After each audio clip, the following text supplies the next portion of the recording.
মনকে দেখিল তুইলুনি সোনা মনকে চিনল না। ধন মনে ধন নয় বন্ধুগণ, ধন মনে হচ্ছে ধন সম্পত্তি। তো এই দেখুন আমরা এখন চলে যাচ্ছি ধন সম্পত্তির উদ্দেশ্যে। এই ননী সোনাও যখন ধন সম্পত্তি দেখে মনকে আর চিনিনি, তাই আমি ভেবেছি আমিও বড়লোকই চাল দেখিয়ে দেখিয়ে হাঁপিয়ে গেছি, এবার সত্যিকারের বড়লোক হতে হবে। তার জন্য ব্যাগপত্র গুছিয়ে নিয়ে বেরিয়ে পড়েছি বড়লোক হওয়ার উদ্দেশ্যে। আপনারাও যদি বড়লোক হতে চান তাহলে আমার এই ভিডিওটা কন্টিনিউ করুন। এদিকে রাস্তায় যেতে যেতে দেখলাম একটা মিষ্টির দোকান, আর এই সব মিষ্টি দেখে আমি আবার আটকে থাকিতে পারি না, তাই চট করে ঢুকে গেলাম এত সুন্দর সুন্দর মিষ্টি নেওয়ার উদ্দেশ্যে। যতই বড়লোক হই, বড়লোক হওয়ার আগে আমি গরিব ছিলাম, তাই মিষ্টি নিয়ে চলে আসলাম এখানে একটা নেভাল এভিয়েশন মিউজিয়ামে। কিন্তু আমরা এখনও বড়লোক হতে পারিনি, তাই তালা মেরে দিয়েছে, আমাদেরকে ঢুকতে দেওয়া হয়নি। যাই হোক, সোমবার ছিল বলে এটা বন্ধ ছিল, তাই আমরা বেরিয়ে গেছি। যদি এগুলো দেখার ইন্টারেস্ট আমার অত একটা ছিল না, কারণ কি আমরা আগের দিনকে নেভির যত এয়ারক্রাফট ছিল সব অরিজিনাল দেখে এসেছি। তো যাই হোক, আমরা এখন চলে এসেছি সেই বড়লোকি হোটেলে, যেখানে থাকবো আমরা বড়লোক হব বলে। এখানে আমরা নেমে পড়েছি, আর আমাদের ব্যাগপত্রগুলো আর আমাদের টানতে হচ্ছে না, কারণ এখন আমরা বড়লোক হওয়ার উদ্দেশ্যে চলে এসেছি। এখানে সব লোকজন আছে, তারাই আমাদের ব্যাগপত্র টেনে নিয়েছে। ওদিকে আমার মেয়ে ছুটতে ছুটতে চলে গেছে, সমুদ্র দেখতে পেয়েছে যে এতক্ষণ সমুদ্র ছিল, বাট এখন তো হোটেল থেকেই সমুদ্র দেখা যাচ্ছে, তার জন্য ছুটতে একদম চলে এসেছে। যাই হোক, বলে রাখি এটা কোন জায়গা, এটা হচ্ছে বোগমাল্য বিচ রিসর্ট। আর এত সুন্দর একটা ভিউ যে কি বলবো, চারিপাশে নারকেল গাছ, এরা মনে হয় ডাব বিক্রি করে এত বড়লোক হয়েছে। যাই হোক, এদিকে আমি যে এসেছি সেটা দেখানোর জন্য এদিকে একটুখানি খুব খিদে পেয়ে গেছিলো, তাই মিষ্টি খেয়ে নিচ্ছি, কারণ এখনও আমাদের রুম দেওয়া হয়নি, রুম নাকি ক্লিনিং চলছে।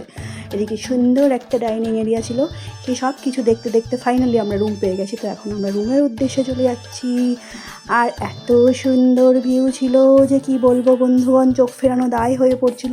তো এখন আমরা সিঁড়ি দিয়ে উঠে যাচ্ছি, একদম সাফল্যতার সিঁড়ি এটা, যেখান থেকে আমরা চলে এসেছি রুমে। তবে আমাদের এখনও চাবি পাইনি, মানে যে চাবি আমাদেরকে দিয়েছিল তা নাকি এখনও ডিঅ্যাক্টিভেট রয়েছে, তার জন্য বাইরের এত সুন্দর প্রাকৃতিক দৃশ্য দেখতে দেখতে যাই হোক ফাইনালি আমরা চাবি পেয়ে রুমে ঢুকে পড়েছি।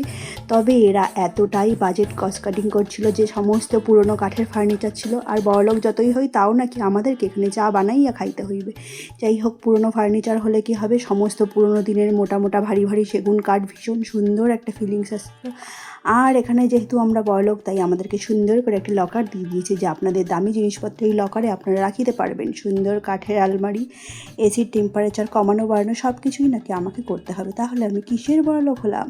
ফাইনালি বড়লোকি বাথরুমটা আপনাদেরকে দেখিয়ে দিলাম, খুবই সুন্দর একটা বাথরুম। তবে বড়লোকরা মনে হয় ময়েশ্চারাইজার এসব কিছুই কেনার পয়সা থাকে না, তাই হোটেলও তাদেরকে প্রোভাইড করেছে।